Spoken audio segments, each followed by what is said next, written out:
पुढची बातमी सिंहस्थ कुंभमेळ्याच्या पार्श्वभूमीवर मुख्यमंत्री देवेंद्र फडणवीस यांनी आज नाशिक आणि त्र्यंबकेश्वरचा दौरा केला। या दरम्यान मुख्यमंत्र्यांनी आढावा बैठक देखील घेतली। मात्र या दौऱ्यावेळी मंत्री आणि अधिकाऱ्यांची चांगलीच धावपळ उडाली। नेमकं काय घडलं, कुंभमेळ्याच्या पार्श्वभूमीवर मुख्यमंत्र्यांनी कोणत्या सूचना दिल्या, बैठकीत कोणकोणते निर्णय झाले, पाहूया सविस्तर आढावा घेणारा हा खास रिपोर्ट। गिरीश महाजनांची पळापळ,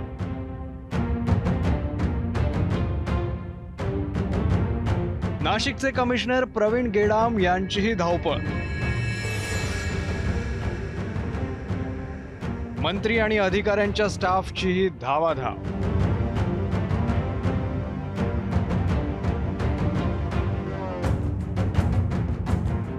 मंडळी, हे सगळं घडलं नाशिकच्या त्र्यंबकेश्वरमध्ये। आगामी सिंहस्थ कुंभमेळ्याच्या नियोजनासाठी मुख्यमंत्र्यांनी बैठक बोलावली होती।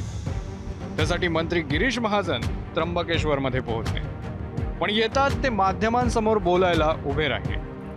पण त्याच वेळी त्यांना कळालं की मुख्यमंत्री त्यांची वाट पाहत आहेत आणि महाजन अक्षरशः पळत पळत मुख्यमंत्र्यांकडे पोहोचले।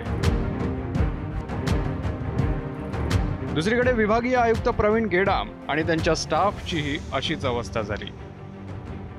अखेर देवेंद्र फडणवीसांच्या अध्यक्षतेखाली कुंभमेळा आढावा बैठकीला सुरुवात झाली। या बैठकीत अनेक कामांना मंजुरीही देण्यात आली। आपल्याला माहिती आहे की मागे ब्रह्मगिरी आहे आणि हा सगळा परिसर अतिशय सुंदर आहे, त्यामुळे या ठिकाणी नॅचरल ट्रेल्स तयार करायच्या अशा प्रकारचा देखील प्रयत्न या आराखड्याच्या माध्यमातून करण्यात येणार आहे। 11 पूल आपण त्या ठिकाणी बांधतो आहोत, रस्त्याचं एक मोठं जाळं आपण तयार करतो आहोत।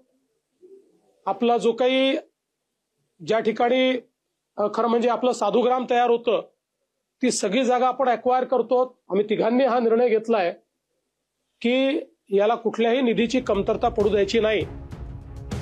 दरम्यान या दौऱ्यात मुख्यमंत्र्यांनी शाही स्नान जिथे होतं त्या कुशावत तीर्थ या स्थानाची पाहणी केली, पण कुशावत तीर्थाचं पाणी बघून फडणवीसांनी नाराजी व्यक्त केली। कुंभमेळ्याच्या पार्श्वभूमीवर आढावा घेत मुख्यमंत्र्यांनी मंत्री आणि अधिकाऱ्यांना अनेक सूचनाही केल्या। गोदावरी प्रदूषण मुक्तीसाठीही पावलं उचलण्याचे त्यांनी आदेश दिले।